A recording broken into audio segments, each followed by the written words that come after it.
The Germans are resting behind the lines of the Eastern Front, their tents in neat rows. All is in order in the quiet and still of the night. It's cold, and the winter snow crunches under the jackboot of a guard. Looking up into the sky, the snow starts to drift down. It's peaceful here.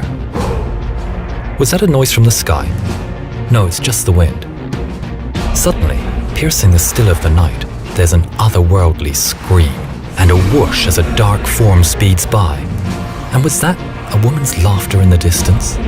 There are no engine sounds, and the suddenly fearful German soldier loses his footing and whispers under his breath, "Die Nachthexen."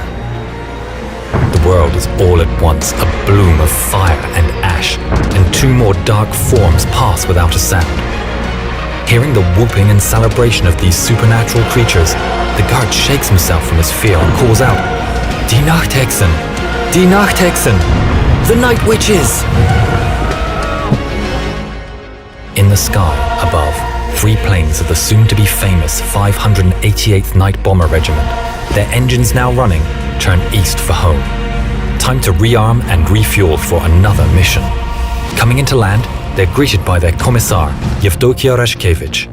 The young girls that form the pilots and navigators are between the ages of 17 and 26. They are desperate to take the fight to the Germans and have traveled from all over Russia to join the all-women regiments.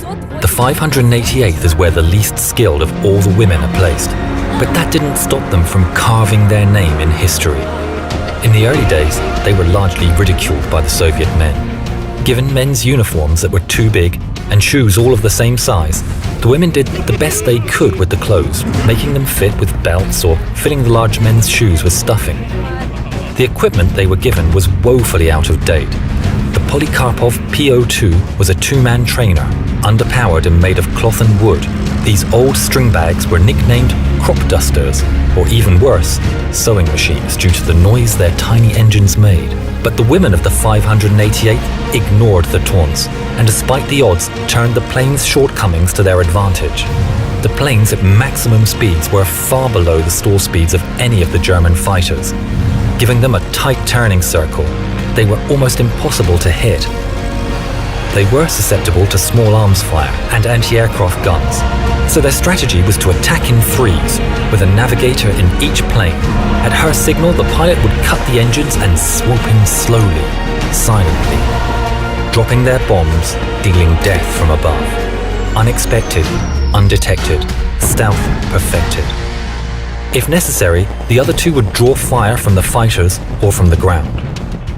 They slept during the day and rose at dusk to take their vengeance on the invaders. This unnatural bravery and their stealth tactics earned them their title, the Night Witches. The German ace Johannes Steinhoff said, "We simply couldn't grasp that the Soviet airmen that caused us the greatest trouble were in fact women. These women feared nothing."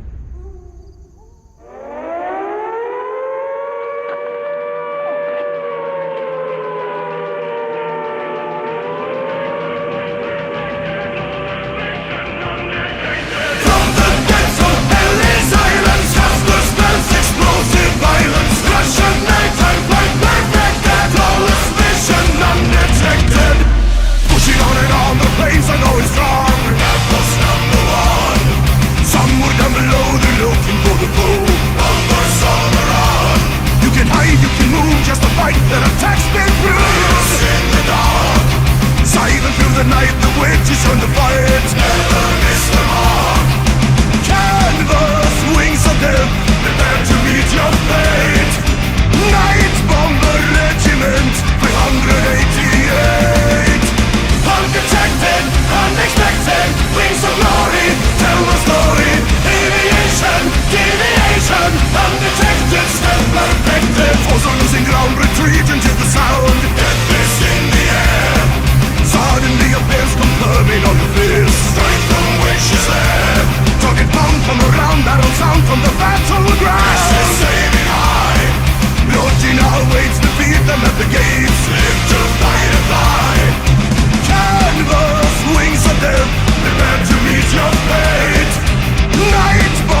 32 women, both pilots and navigators, never came home.